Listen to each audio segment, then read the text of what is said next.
સમા વિસ્તાર નજીક આવેલા વેમાલી ગામ કે જેનું મિલનીકરણ વડોદરા મહાનગરપાલિકામાં કરવામાં આવ્યું છે। વેમાલીમાં આવેલા સોસાયટીના રહેવાસીઓને પ્રાથમિક સુવિધા આપવા વડોદરા મહાનગરપાલિકાએ કટિબદ્ધતા દર્શાવી હતી।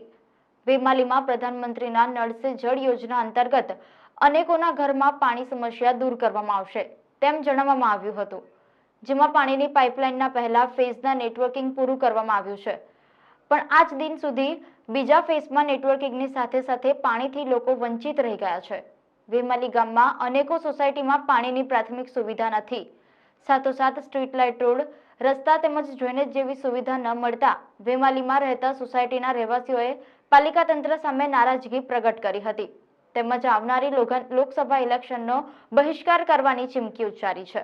પ્રાથમિક સુવિધાનો છેલ્લા 4 વર્ષ કરતાં વધારે સમય થયો હોવા છતાં કોર્પોરેશનના તંત્ર દ્વારા બેઝિક જરૂરિયાત જેવું પાણી ખરું ને એની સુવિધા પૂરી પાડવામાં નથી આવતી।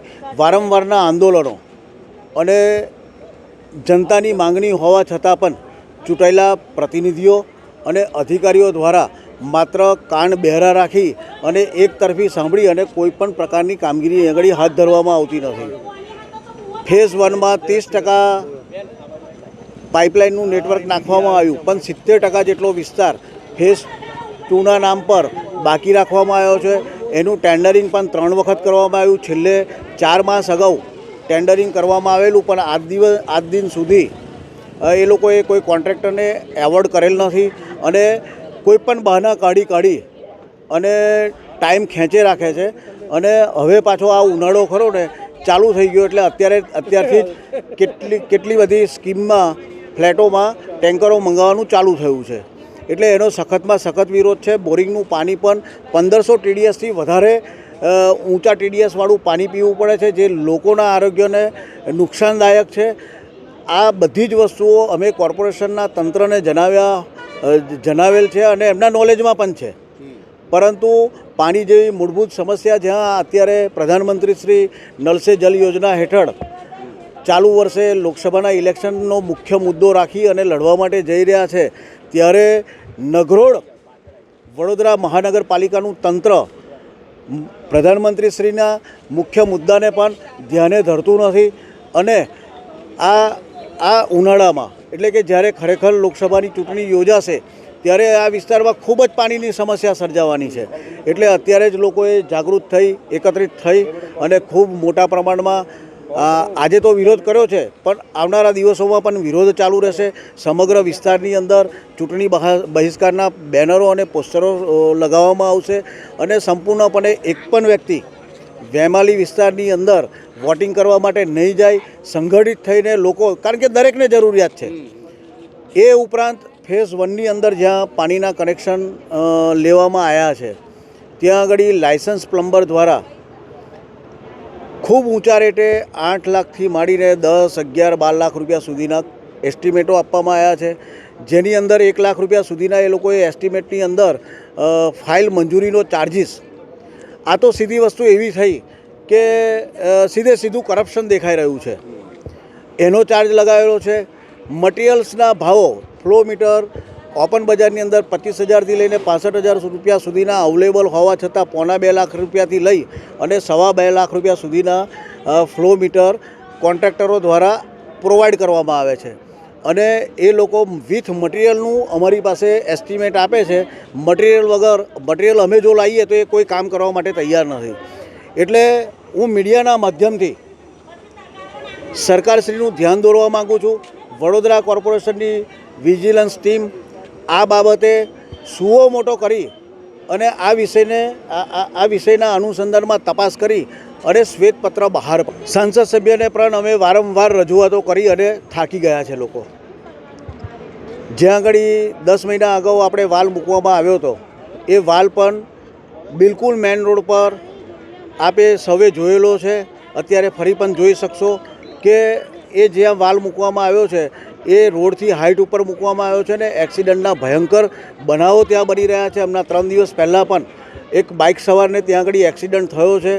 ના તો કોઈ એસીપી સાંભળવા માટે તૈયાર છે ટ્રાફિકવાળા, ના તો તંત્ર સાંભળવા માટે તૈયાર છે, ના કોઈ કોર્પોરેટરને ચૂંટેલા પ્રતિનિધિને આ વિસ્તારમાં આવી અને જનતાની સાથે લોકસંવાદ કરવામાં રસ છે, અમારી સમસ્યાઓને સાંભળવામાં રસ નથી અને એમને આ વિસ્તારની અંદર અમારી જે વસ્તુની માંગણી છે એ પૂરી પાડવામાં નથી આવતી અને બિનજરૂરી વસ્તુઓની પાછળ એ લોકો રૂપિયા લગાડી અને વારંવાર અમને એવા ટોના મારે છે કે વેમાલીમાં સૌથી વધારે કામ અમે કર્યું છે. ફોર એન એક્ઝામ્પલ આપની જાણકારી માટે કહી દઉં કે વુડા દ્વારા આ વિસ્તારની અંદર 2045 સુધી સંપૂર્ણપણે જેટલા પણ મકાનો બને એ લોકોને 2045 સુધી એસટીપી પ્લાન્ટ 3 MLDનો પૂરો પાડવામાં આવ્યો હતો. એ કેપેસિટીથી વુડાએ ઠરાવ કરી અને કામ કરેલું. એ નેટવર્ક વુડાએ કોર્પોરેશનને સુપ્રત કરેલું. તેમ છતાં કોર્પોરેશન આવી અને 22 કરોડનો માતબર ખર્ચો લગાડી અને 13 MLDનું એ એસટીપી પ્લાન્ટની અંદર અપગ્રેડેશન કરી નાખ્યું. મોટાભાગની રકમ એમને પાણીની પાછળ ખર્ચવાની હતી.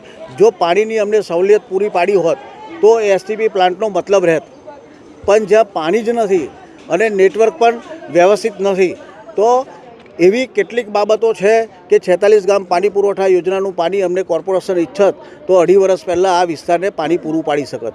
પરંતુ એના માટે પણ આંદોલનો કર્યા પછી એ 46 ગામ પાણી પુરવઠા યોજનાનું પાણી અમને કનેક્શન આપવામાં આવ્યું અને આજે ગામને જે 5-6 દિવસે પાણી મળતું હતું એ હવે રેગ્યુલર ધોરણે ગામને પાણી મળે છે.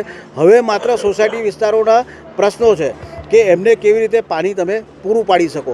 તો ટેન્ડર કોન્ટ્રાક્ટર્સને એવોર્ડ કરવાના બદલે માનનીય કમિશનરશ્રીના ટેબલ પર 4 મહિનાથી ધૂળ ખાઈ રહ્યું છે. સવાલ છે કે ચૂંટાયેલા પ્રતિનિધિઓ આ બાબતે ગંભીર કેમ નથી? કમિશનર સાહેબશ્રીને પણ રજૂઆતો કરવા છતાં હજુ 10 દિવસ 15 દિવસ અભ્યાસ બાકી છે. આ બધા બહાના વારંવાર કાઢવામાં આવે છે. એનાથી કંટાળી અને આગામી ઉનાળાની સિઝનની અંદર આ વિસ્તારમાં પાણીની તકલીફ ના પડે અને લોકોએ વેચાતું પાણી 400-500 રૂપિયા ટેન્કર દીઠ પાણીના ખર્ચો કરવામાં આવે છે. આ વિસ્તારની અંદર આખી પાઇપલાઇનનો જે ખર્ચો કરવાના છે એના કરતાં 3 ગણા રૂપિયા તો અમે છેલ્લા 5-6 વર્ષની અંદર પાણી ખરીદ કરવામાં અમે પ્રાઇવેટ પાણી વેચવાવાળા લોકોને અમે ચૂકવી દીધા છે. આ સત્ય હકીકત છે અને આ જ નગ્ન સત્ય છે. એટલે તમામ પદાધિકારીઓ અને અધિકારીઓને અમે મીડિયાના માધ્યમથી ફરી એક વખત ચીમકી આપીએ છીએ, જો આ વસ્તુનો નિકાલ 10 દિવસમાં નહીં કરવામાં આવે તો વેમાલીનો સમગ્ર વિસ્તાર ચૂંટણીનો સંપૂર્ણપણે બહિષ્કાર કરશે અને બહિષ્કાર કરશે. અમે વેમાલીનો વિસ્તાર છે, આજુબાજુની સોસાયટી જેમ કે સુકન 6 છે, સ્નેહ સાનિધ્ય આપ જોઈ રહ્યા છો, પાછળ અમારી રત્નમ સોસાયટી છે. અમે વિરોધ એટલો કર્યો છે કે અહીંયા આગળ પાણી નથી. મેઇન મુદ્દો પાણીનો છે. બીજો છે લાઇટની સમસ્યા છે. ત્રીજો મુદ્દો છે ગટર છે. ચોથો મુદ્દો છે સાફ સફાઈનો, જે અમે લોકોએ અમે આની પહેલાં જ્યારે આવવાના હતા ત્યારે એક આ વાધા અરજી આપી હતી, એ લોકોની પાસે સ્વીકારી હતી બી. હવે અમારી પાસે ટેક્સ નાખ્યો, ટેક્સમાં બી એવું કે છે 657 રૂપિયા તમારા અમે ડિટેક્ટ કરી નાખીશું. તો કે અમારી પર એ ઉપકાર નથી કરતા. 3 વર્ષથી અમારી પાસેથી એ લોકો ટેક્સ લે છે, તો ટેક્સને કરે છે શું? સુવિધા આપશે તો અમે ટેક્સ કે બધું આપવા માટે છે.